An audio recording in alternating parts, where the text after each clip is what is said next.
안녕하세요. 부동산 뉴스입니다. 오늘의 첫 번째 주제는 지금 반짝 꺾였던 서울 아파트 매수 심리가 2주 연속 다시 강해지고 있다는 소식입니다.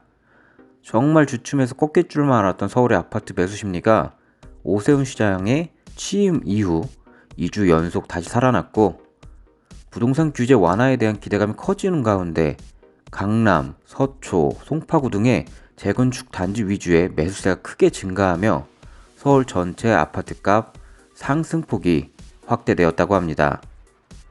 그러자 압구정, 목동, 성수, 여의도 일부 지역을 토지 거래 허가 구역으로 지정하여 주택, 상가, 토지 등을 거래할 때 구청장의 허가를 받게 하므로 이 때문에 서울 아파트 매매 시장이 다소 움츠러들 것으로 전망으로 보입니다. 두 번째입니다. 늘어나는 인천의 투자 유입.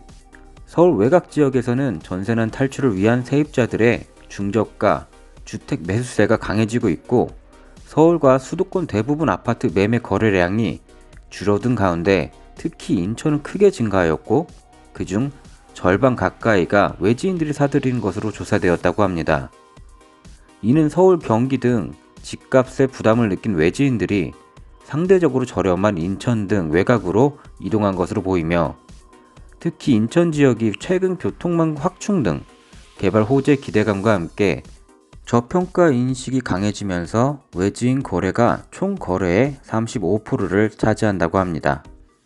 세 번째입니다. SH 빈집 사서 만든 임대주택이 4곳 중 한 곳이 빈집이라는 소식입니다. 서울시 빈집터 활용한 임대주택은 올해 300채 공급과 서울시에서 낡은 빈집을 매입하여 임대주택으로 탈바꿈했으나, 서울주택도시공사의 매입 임대주택 4곳 중 한 곳이 빈집으로 나온다는 사실상 부실 운영이었던 것으로 나타났습니다. 특히 노후 임대주택의 안전진단 평가 없이 입주민이 거주하도록 하는 그런 안전관리에도 소홀했던 것으로 나타났습니다.